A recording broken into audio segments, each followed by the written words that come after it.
Assalamualaikum warahmatullahi wabarakatuh. Saya Andi Hasbi, Kepala Dinas Pengelolaan Lingkungan Hidup Provinsi Sulawesi Selatan, memperkenalkan aplikasi yang digunakan oleh UPT Pengelolaan Limbah B3 Dinas Pengelolaan Lingkungan Hidup Provinsi Sulawesi Selatan yang disebut atau dinamakan Si Pengolah Limbah B3. Aplikasi ini bertujuan untuk memudahkan administrasi baik UPT Pengelolaan Limbah B3 maupun untuk penghasil ataupun pengangkut limbah B3 yang akan bekerjasama dengan PT Pengelolaan Limbah B3. Diharapkan dengan sistem ini akan memudahkan para pelanggan UPT Pengelolaan Limbah B3 di dalam proses kerjasamanya, sehingga mereka tidak perlu datang secara fisik ke UPT Pengelolaan Limbah B3, tetapi dengan melalui aplikasi ini mereka sudah dapat menyampaikan data-data dan membuat kontrak dengan Dinas Pengelolaan Lingkungan Hidup Provinsi Sulawesi Selatan. Dengan aplikasi ini juga kita harapkan akan mengurangi pemanfaatan kertas di dalam proses kerjasama yang ada. Dan tentu kita harapkan dengan aplikasi ini transparansi bisa lebih baik ke depan, khususnya dalam pengelolaan PAD di Provinsi Sulawesi Selatan. Limbah bahan berbahaya dan beracun jika tidak dikelola dengan baik berpotensi mencemari lingkungan dan mengancam kesehatan manusia. Fasilitas pelayanan kesehatan merupakan salah satu sumber yang menghasilkan volume limbah B3 yang cukup besar di Provinsi Sulawesi Selatan, yaitu kurang lebih 6 ton per hari. UPT Pengelolaan Limbah Bahan Berbahaya dan Beracun, Dinas Pengelolaan Lingkungan Hidup Provinsi Sulawesi Selatan, sejak tahun 2019 hadir untuk melakukan pengolahan limbah B3 secara insinerasi sehingga diharapkan dapat mengurangi pencemaran lingkungan yang bersumber dari limbah B3 infeksius pasienkes.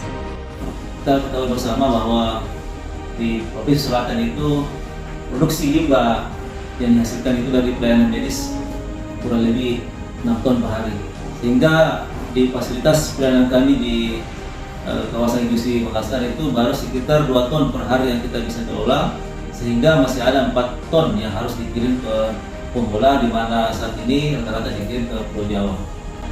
Inovasi Si Pengolah Limbah B3, berbagai permasalahan yang dihadapi yaitu 1. Waktu pelayanan pengolahan limbah B3 2-3 hari. 2.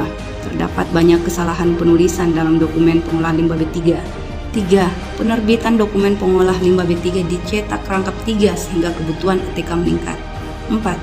Update dan verifikasi data laporan pengelolaan limbah dan laporan penerimaan PAD membutuhkan waktu yang lama. 5. Bukti penyetoran retribusi PAD tidak terdokumentasi dengan baik. 6. Target pendapatan asli daerah tahun 2019 tidak tercapai.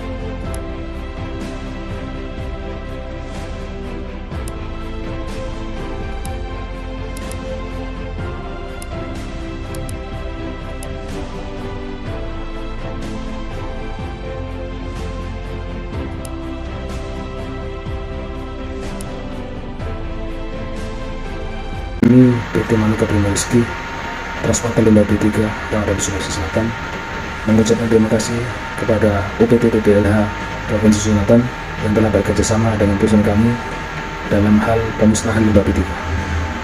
Dengan adanya aplikasi inovasi Si Pengolah Limbah ini, kami sangat terbantu dalam hal memperoleh dokumen administrasi dengan cepat dan mudah melalui aplikasi Si Pengolah Limbah. Saya dari PT Berkarahayu Indonesia, inovasi Si Pengelola Limbah B3 mantap. Dampak yang diperoleh dari pelaksanaan inovasi Si Pengolah Limbah B3 adalah 1. Peningkatan jumlah limbah B3 yang diolah dari tahun 2020 ke 2021 kurang lebih 130%. 2. Berdasarkan hasil evaluasi dan pengolahan data terhadap 16 unsur pelayanan diperoleh nilai sebesar 90,72%, menunjukkan kinerja dan mutu pelayanan pengolahan limbah B3 sangat baik. 3. Saat kunjungan Menteri Koordinator Kemaritiman dan Investasi Republik Indonesia sangat mengapresiasi layanan pengolahan limbah B3 di UPT PLB3 DPLH Provinsi Sulawesi Selatan.